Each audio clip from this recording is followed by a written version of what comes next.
చచ్చిపోయినాకరా ఒకసారి బాధితులు కూడా ఉన్నారు. ఒకసారి మనం ఇక్కడ వాళ్ళని అడిగి కనుక్కుందాం.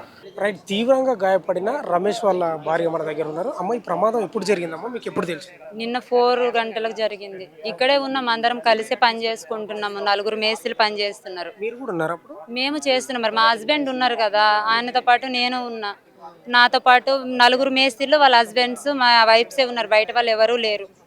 మార్నింగ్ నుంచి చేస్తున్నాము. 4 o'clock అవుతుంది. ఇక పని అవుతుంది, మాలు అందిస్తూనే ఉన్నాం. ఒక్కసారిగా 6 feet 5 feet హైట్ ఉంటుంది గోడ. ఆ గోడతో పాటు అట్లా కింద వరకు కూలిపోయింది. గోడ కూడా కూలి ఆ గోడ కూలడం వల్లే వాళ్ళందరు కింద పడ్డారు. 4 feet 5 feet ఉంటుంది గోడ. ఏందమ్మా, ఈ భద్రత లేకుండా పనిచేసినట్లు భద్రత కనిపిస్తుంది. అంటే భద్రత ఏం లేదు, మరి చేసింది మా వాళ్ళే కదా, వీళ్ళే చేస్తున్నారు. ఏమి సార్ వచ్చాడా? నేను వస్తాను.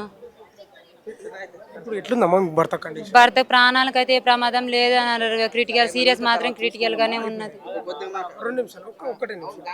మీకు ఎంతమంది అమ్మా? మీకు ఎంతమంది అమ్మా? 2 పిల్లలు, ఒక పాప ఒక బాబు ఉన్నారు. ఇప్పుడు ఏ హాస్పిటల్లో చికిత్స? ఒలీవ్ హాస్పిటల్లో చికిత్స. Okay, right.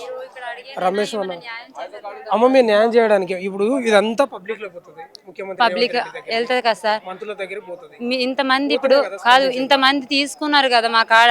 ఇది 100%, 100లో 99% అని వస్తుంది మాకు. న్యాయం జరుగుతుందా? నా భర్త నా ఇంటికి వస్తాడా? 100% అమ్మ. అందుకే కదా మేము వచ్చింది, మీకు న్యాయం చేయడానికి, మీ పక్షాన్ని నిలబడడానికి.